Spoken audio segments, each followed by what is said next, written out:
தமிழ்நாடு முழுவதும் குரூப் 2 மற்றும் 2A முதன்மை தேர்வுகள் பாதியிலேயே நிறுத்தப்பட்டதால் தேர்வர்கள் பெரும் ஏமாற்றமடைந்தனர். சேலம், கோவை உள்ளிட்ட மாவட்டங்களில் தேர்வுகள் சரியான நேரத்தில் தொடங்கி நடைபெற்று வந்தன.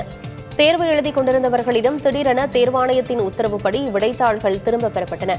தொழில்நுட்ப கோளாறு காரணமாக தேர்வு தள்ளி வைக்கப்பட்டதாக அறிவிக்கப்பட்டதால் தேர்வர்கள் பாதியிலேயே மையங்களிலிருந்து வெளியேற்றப்பட்டனர். நிச்சயம் தேர்ச்சி பெறுவோம் என்ற நம்பிக்கையில் இருந்த தங்களுக்கு இந்த திடீர் அறிவிப்பு மிகுந்த ஏமாற்றத்தை அளித்துள்ளதாக தேர்வர்கள் தெரிவித்தனர். டிஎன்பிஎஸ்சி குரூப் 2, குரூப் 2A தேர்வுகள் ரத்து செய்யப்பட்டதற்கு என்டிஏ கூட்டணி கட்சியினர் கடும் கண்டனம் தெரிவித்தனர். அரசு பணிகளுக்காக பல ஆண்டு காலம் கடுமையாக தங்கள் உழைப்பை கொடுத்து தேர்வு மையங்களுக்கு சென்ற இளைஞர்களின் கனவு பறிக்கப்பட்டதாக பாஜக முன்னாள் மாநில தலைவர் அண்ணாமலை விமர்சித்தார்.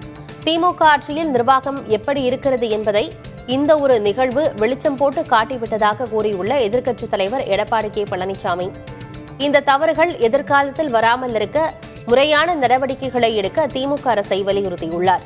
இதேபோல பாமக தலைவர் அன்புமணி ராமதாஸ் வெளியிட்ட பதிவில் தேர்வு குளறுபடிகளுக்கு இளநிலை அதிகாரிகளை பலிகடா ஆக்குவதை விடுத்து இதுகுறித்து விசாரணை நடத்தி டிஎன்பிஎஸ்சி நிர்வாகத்தின் உயர் பொறுப்பில் உள்ளவர்கள் மீது கடுமையான நடவடிக்கை எடுக்க வேண்டும் என தெரிவித்துள்ளார்.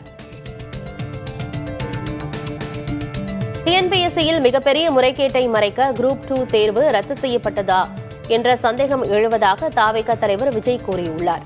இது தொடர்பாக எக்ஸ் பக்கத்தில் இட்டுள்ள பதிவில் குரூப் 2 தேர்வு ரத்தின் மூலம் திமுக அரசின் நிர்வாக திறமையின்மை வெளிச்சத்திற்கு வந்திருப்பதாக விமர்சித்துள்ளார். ஏற்கனவே நகராட்சித் துறையில் வேலைக்கான தேர்வில் நடந்த முறைகேடுகள் வெளிவந்துள்ள நிலையில் குரூப் தேர்வு ரத்து செய்யப்பட்டதன் பின்னணியில் என்ன நடந்திருக்குமோ என்ற ஐயம் எழுவதாகவும் தாவேகா தலைவர் விஜய் குறிப்பிட்டுள்ளார். இன்னும் எந்த மிகப்பெரிய முறைகேட்டை மறைக்க இது நடந்துள்ளதோ என்ற சந்தேகம் எழாமல் எப்படி இருக்கும் எனவும் விஜய் கேள்வி எழுப்பியுள்ளார். குரூப் 2, 2A முதன்மை தேர்வை எழுதவிருந்த பல்லாயிரக்கணக்கான இளைஞர்களின் நம்பிக்கையை திமுக அரசு சிதைத்திருப்பதாகவும் விஜய் குற்றம் சாட்டினார்.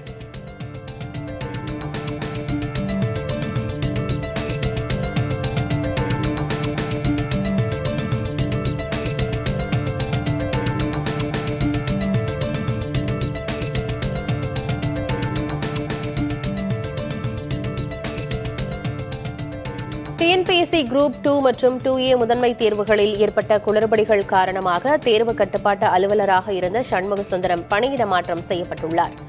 அவருக்கு பதிலாக தமிழ்நாடு மாநில தேர்தல் ஆணையத்தின் செயலராக பணியாற்றி வந்த வெங்கடப்பிரியா புதிய தேர்வு கட்டுப்பாட்டு அலுவலராக நியமிக்கப்பட்டார். குரூப் 2 தேர்வு செயல்முறையில் ஏற்பட்ட குளறுபடிகளை தொடர்ந்து தமிழ்நாடு முழுவதும் நடைபெற இருந்த டிஎன்பிஎஸ்சி குரூப் 2 மற்றும் 2A முதன்மை தேர்வுகள் ஒத்திவைக்கப்படுவதாக தமிழ்நாடு அரசு பணியாளர் தேர்வாணையம் அறிவித்தது.